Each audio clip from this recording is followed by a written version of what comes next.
Well, hello, everyone, and welcome to another special guest episode. Today, I'm thrilled to be joined by my friend, Dr. Afolabi-Brown, who's going to talk to us about her story. Funke, welcome to the show. I'm so excited to talk to you today. Thank you so much for having me. I'm excited to be here. Yeah. So you are achievement oriented. I'm going to let you do your own bio. I ultimately got double board certified, but you got triple board certified, which means you're paying all those expenses now. But tell us a little bit about yourself, who you are, and then we'll get into your story. Yeah. So I started off, I went to medical school in Nigeria and I did my training there. I came to the US, maybe 17 years ago now. And then I did my pediatric residency. And then after that, I took a year off to do a research fellowship. And then I went in to explore pediatric pulmonology as a fellowship I really loved physiology and all that. After that, I worked as an attending and doing all the good stuff. And then I started really leaning towards sleep again, because I was seeing a lot of sleep issues emerge, even from pulmonary diseases and also from my own story and experience. I really got interested. So I did one more year of pulmonary sleep medicine fellowship. and that's really been my focus now. Yeah. It's so interesting to me that with pulmonary, there's this fellowship of a fellowship, right, where we can add sleep to it. Yeah, it's really interesting. But that's a good jump off into sharing a little bit about your story. We always share stories of burnout, challenge, overwhelm, difficulty, because in medicine, we're so inclined to keep those stories silent. And this is really the place where we come together and say, no, it has been hard. I have been struggling. So tell us a little bit about yourself. Yeah, I felt like I burnt out before I even knew what burnout meant. I walked into burnout, I guess. I mean, I think from the training, the rigorous training I had in Nigeria, it was intense. It was not for the faint-hearted. It was the place where, sleep was definitely for suckers. If you slept, if you snooze, you lose. I think that's where it came from. Like, you sleep when you're dead. It was there every day, staring me in the face. And so I already had a tendency towards insomnia. I already did, because I was kind of a little bit wound up tight. I was already a little bit of type A. I was already that kind of person, a go-getter. And so when you combine someone with those tendencies with an environment that supports that kind of tendency, not just supports, martyrizes, right? Exactly, right. And it was a survival of the fittest. It was almost like, and I'm sure even here, it was almost like you failed until proven otherwise when you step into medical school, right? So I was burning the candle on both ends, and I was trying to do the best I could, and I was exhausted all the time. And so I brought all that exhaustion into the US, and throughout my entire training, it was the same. I did night shifts. I could barely get it through. I did, I did it. And then my kids came into the picture. And so here I am combining sleep deprivation with insomnia, with mom sleep. So I was, the candle was burnt both ends, and I just was like just one big flame, right? So I then had to hit a pause button and say, okay, this is not compatible with any long-term sustainable plan. And so I really started to make a shift. And I wanted to start with low-hanging fruit, like, where am I suffering the most? And that was the fact that I was in a constant fog because I was so exhausted. Yeah. And so I really started to set boundaries around sleep, started to really make it a thing. And I saw the anxiety, the overwhelm, it actually started to improve. Now, it didn't fix it all, but it helped me. I wish it did. Wouldn't that be lovely? It would just fix our sleep, and then we don't worry anymore. Everything is fine.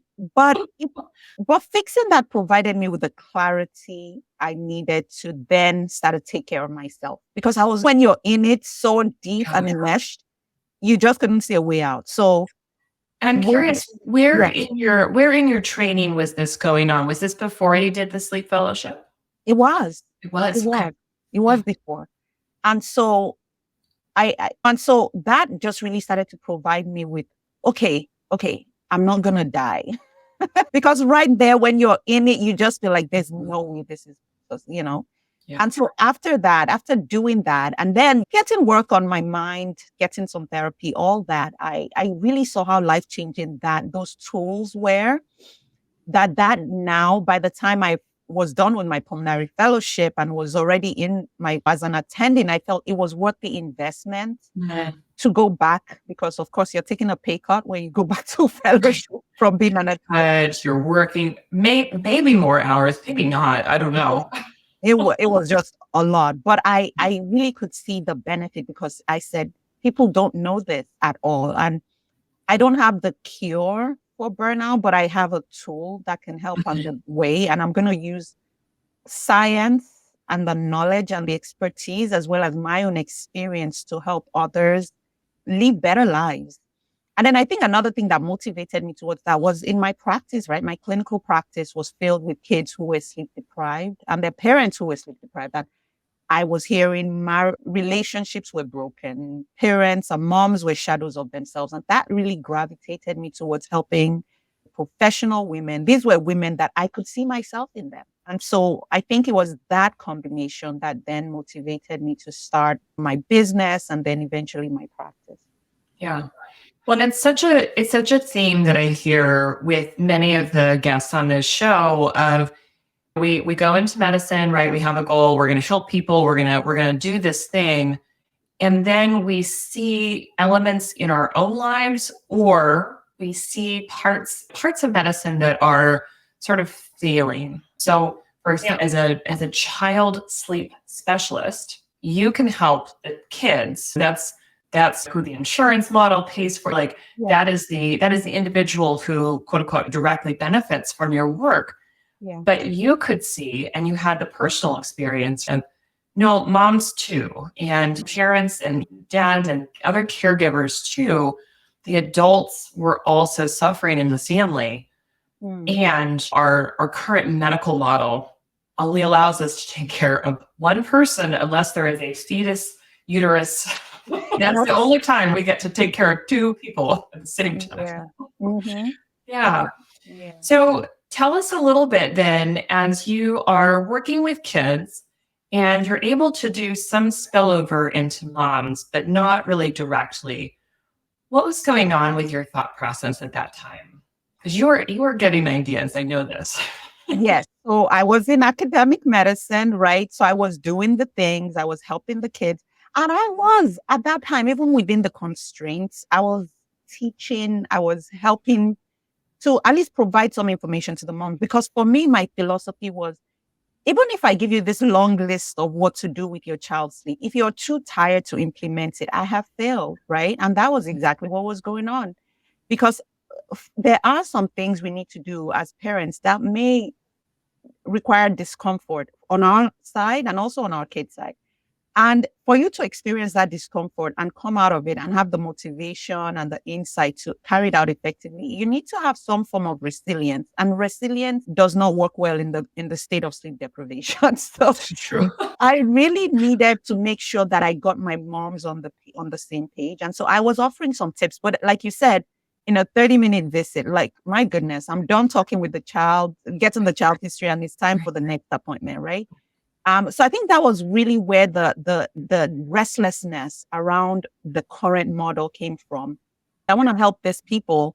Again, the empathy from being in that state as well. When I spoke with those moms and they said things like, I remember one very clearly. And I think that was just the breaking point for me, where the mom came in, beautiful, put together. She was a lawyer. It was perfect. She looked like she was stepping out of a magazine, and her child had sleep issues, but it was a child with special needs.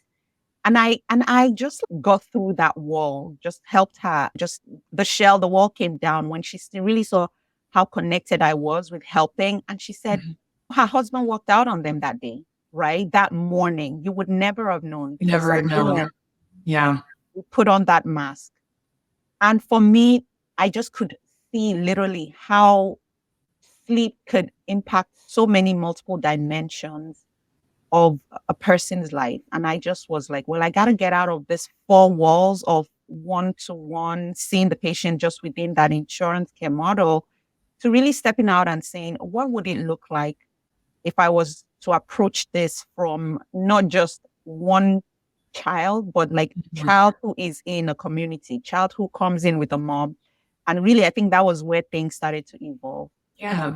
I think, again, it's so interesting. And I happen to see more women physicians doing this, right? Seeing that the current model, the way that medical care is set up, the way appointments are set up to be very cookie cutter, and us noticing this is not the way that I want to serve people. I can see these needs here, here, here, and here. But within the confines of the four walls, as you said, there's not a lot of options. And so you and I know many women physicians who are now going out and figuring out, how can I do this better? How am I going to break through these walls? But I love in your story the particular challenge of leaving academic medicine to do something on your own, which we'll hear more about. Not having come from an academic background, that seems extraordinary to me, because when I talk to academic physicians, there's so much pressure to stay in the box. Right? You need to not alienate people. You can't be special. And those elements that exist in employed practice as well, but they're extra in academics. So talk to us a little bit about kind of that part of it as you're considering, I want to do something else, but you're sitting in this particular flavor of box. You just hit the nail right on the head. And that was a struggle. And I think it took a while first to get over the mindset, because I realized I had been defined by my accomplishments within the context of academia. So let that go for something that I knew I had a gut feeling. I knew there was a need for it. I knew I would be successful, but I had no clue what that journey or that path would look like. And so leaving the comfort and the certainty and the trajectory that I was on to just jump out and say, I'm opening a shop. Yeah. Well, and the academic track is fairly defined, right? Yeah. We move up the ladder in a certain way. There's a professorship tenure sort of track, however that looks in your institution. There's publication. There might be all sorts of manner of things. Yeah. You kind of know what that looks like, right? Yeah. And when we jump into doing something on our own, we don't know what that path looks like. No. Yeah. So I think that was the scary part. But I looked at the cost of not taking action versus taking action and telling my beautiful mind that was extremely scared that, okay, worst case scenario, you'll come back. Okay, that's it. But of course, you're not going to come back because this is going to succeed, right? So we're going to soothe you over here by saying we can always get this job again. Exactly. And that was it. And I made sure I didn't burn any bridges, because I knew that one of the things I've loved to do is teach. Again, I'm leaving academia, which is full of professional, burnt out women, again, right, with their kids. And so I really didn't want to leave burning any bridges. So we left on beautiful, pleasant terms. And I think that has really paid off because of the different things I've been able to accomplish. Now I'm being asked to return in a capacity to help foster a sleep coaching program for trainees, right? So it's opening up new doors for me, which I'm really excited about. So, and I think that's the thing. It was scary. I didn't know how it would play out, but I just kind of obeyed, and I still took action in spite of the fear. Yeah. Yeah. And that's really important to highlight, right? Is that it's not that you weren't afraid. It's not that you had a clear path laid out. It's you decided and really engaged with that sense of self-confidence, right? Knowing that you had your own back. You could figure it out. You could return to a job if you needed to, but that you were pretty sure you weren't going to. You're betting on yourself there. Yeah. So tell us a little bit about, you made the decision to leave and you knew that you were going to do something on your own. How did you start to figure out what that was going to look like? So honestly, I had started a lot of the work even before I left and made that transition. And one of the things I knew was, okay, let me start with where I am and what I have. And what I had was the ability to communicate medical information and science in a way that's relatable. And so I really just started speaking on different platforms. I started hosting webinars. And as I did that, the next step was, okay, I finished taking these people through this incredible journey of what their life would look like after they get sleep. And then I'm like, okay, so yeah, sleep well. So I think that it was organic. It was more of them people saying, okay, so what next? And then I started doing coaching, which was a lot of some of what I was already practicing even when I was employed, right? Yeah. And so I started to speak and also do coaching and consulting. And so that was great because with coaching, the guidelines are a little different because you're not limited by and things that like that. So that really gave me the freedom and the flexibility to reach as many people as I could as wanted to work with me. But then I said, okay, now what? Because I started to get into spaces where I knew there would be a conflict between being employed in academia and maybe some of the organizations that wanted to work with me and things like that. And so I started to feel a misalignment. And that was when I knew it was time to go. Yeah. Because you had some really exciting projects. I'm just remembering now, speaking all over the place, working with Baby Center. Yeah. I mean, some really big deal sort of things. And I could see how that might start to create tension, right? Because the academic center, I don't know if there was any pressure there, but they, of course, want you to work. They want you to gain notoriety and get your name out there, but only if you're sort of pulling them with you. And that was it. So I couldn't fully represent myself incorporated. There had to be that attachment, which I really wanted to be able to. Again, remember I'd said I'd previously just defined myself by what I was doing within the context of the institution. And I knew it was time for me to find a whole different set of definitions for who I was and who I represented. Yeah. And so tell us a little bit about the things that you're doing now, because I know that you're doing a variety of different things, and it sounds like we've got some new opportunities coming your way, which is exciting too. Tell us a little bit more.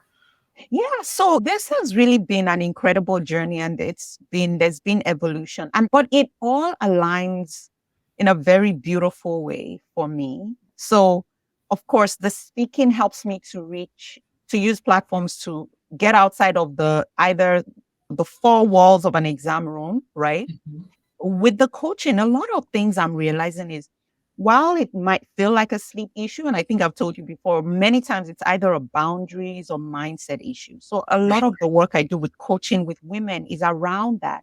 What does time management look like? What does parenting and boundaries around parenting, around your workplace, around things like that look like? And so we usually look at sleep in the context of everything that's going on during the day. And then the beautiful thing was I love clinical medicine, right? So clinical sleep medicine has always been my passion. And I have a unique gift, which is pediatric sleep medicine, which there's just not many of us that exist on the planet that do that work. And so that really gave me an opportunity to open up my own clinic.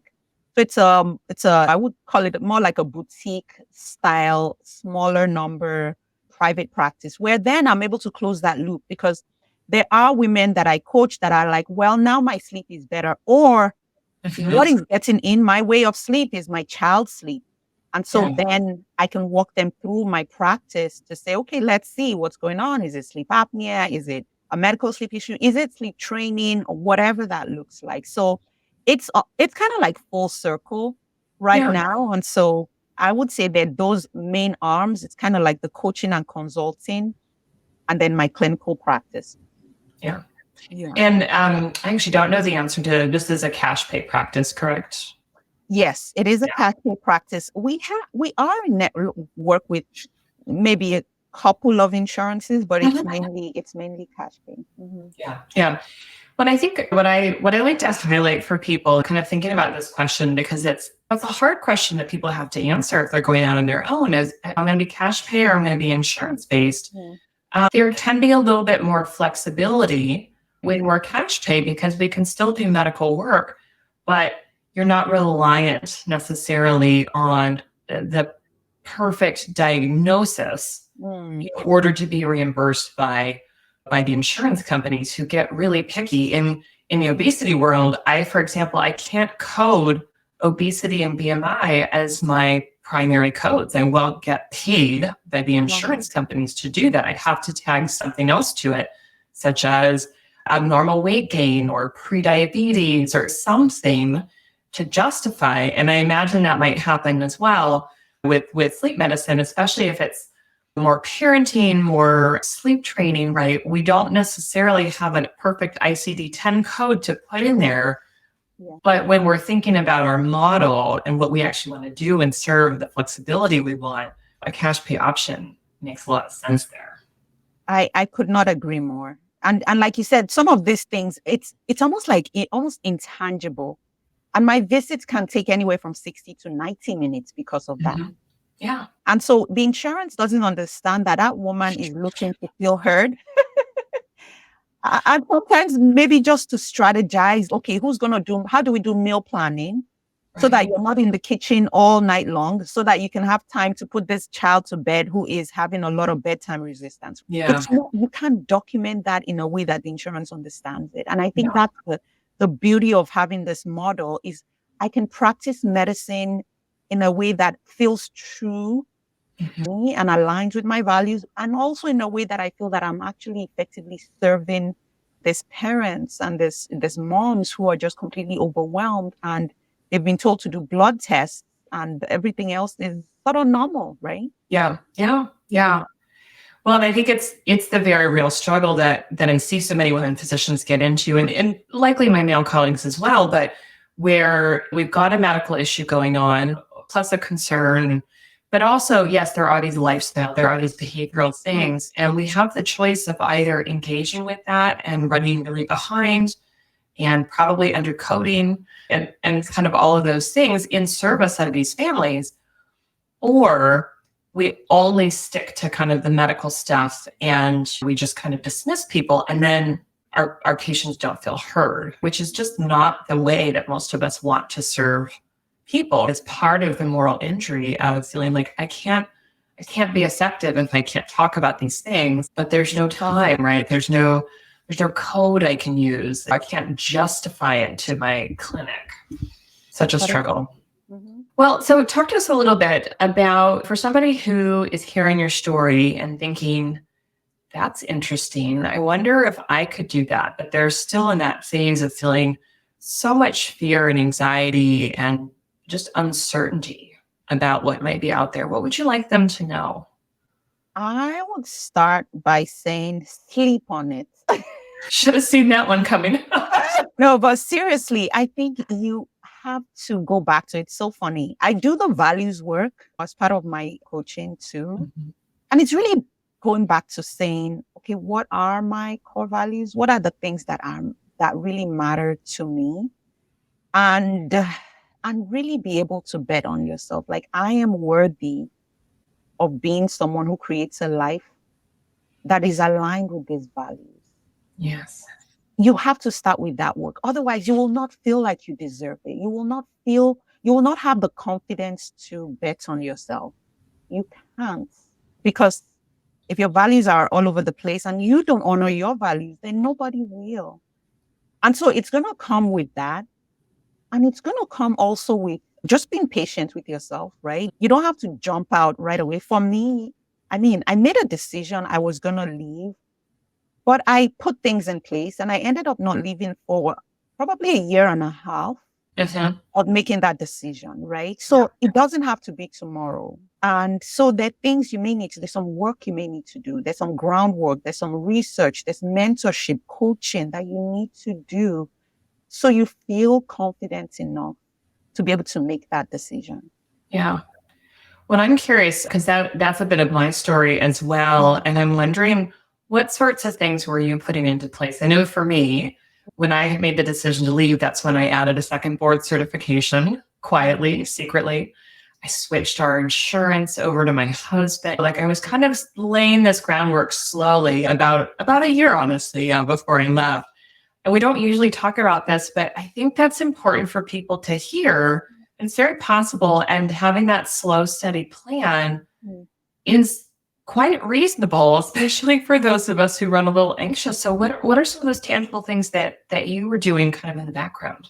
Yeah, no, I thank you for highlighting that, because I think my fear for many women who are like, I'm ready to go, is that they get all this motivation and then they just jump ship and it's, oh crap, what Right. is And one that's one? fishing in one out. Yeah. Yeah, and then without a plan, it's 3 months or 4 months later, and then you now jump into a job that you now absolutely hate because you need to, right? Yeah. So one, I think, is really making sure the financial piece is okay. What would it look like, just in case, if you're opening, and then depending on what you're opening to do, if you're planning to start a practice like I did, I mean, there's going to be more. You're going to need to rev up in terms of volume, in terms of people knowing what you're doing. You need to make sure, if is there a non-compete?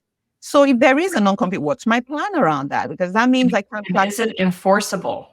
Is it enforceable? Because there's a lot of non-competes Hmm. and they may not be Hmm. enforceable. And that might be a state issue. I know in the state of Washington, we had a non-compete and it was not enforceable. So Wow. that was important for me to know. Yeah, yeah. And then also, like, I was laying the groundwork. For me, I want to use platforms that are big to get my word out. So Yes. I was making those connections, right? I was trying to pitch slowly to organizations, right? I was, again, looking at what it looks like. I was doing the coaching. I was already starting, because this was something I knew I could do, because nobody's going to come at me for saying, well, after hours, I speak to a woman who's sleep deprived and exhausted, Yeah. right? Yeah. It's not a moneymaker for your institution, right? No, exactly. Exactly. Yeah. Yeah. So I think it was things like that. And yes, switching my insurance to my husband's insurance plan, right? Yeah. The disability, all those things, I started to just shift and make calls. And I took up locums, right? Because I needed to make sure. I feel like sometimes if you're in a business and you're like, oh my goodness, you're tight for money, it creates this scarcity mindset and puts pressure that might make you do what you're doing from a place of desperation. No, I'd never want that. I want to give from a place of abundance, not because oh my goodness, I need you to give me money right away. No, absolutely not. So I really needed to make sure that I had a support system that would support the business. It's almost like a baby, right? I don't expect them to have to run right away. So I want to make sure diapers are in place, all that good stuff. Yeah. Well, I think, that's another important thing that a lot of people share too, of yes, and I'm going to do my own thing. I know that it may not make money right away, and that's okay, because I have the ability to make money. I have the ability to do locums. I can find ways to make this work and get this up and running. Mm-hmm. Yeah. Yep. Yeah. Oh, so good. I'm glad we took that little departure there. So tell us a little bit now, if people are looking for you and they want to learn more about your work, where can people find you? Yeah, my website is the best place to start. It has the links to how to get in touch with me. And so they're different. You might be in different scenarios. You might be, again, like I said, a high achieving, busy woman professional who is just burnt all over, like crisp, hard, right? And sleep is an issue. You're getting into bed and you can't turn that mind off. You can't get restful sleep and you're exhausted all the time, and it's affecting everything. So that's a good place. We would definitely be able to work on getting your sleep on track again, so you can have the clarity that I had to be able to now make the right decisions. Or if you have kids who are not sleeping and that's why you're so tired, then we could work together in that coaching capacity.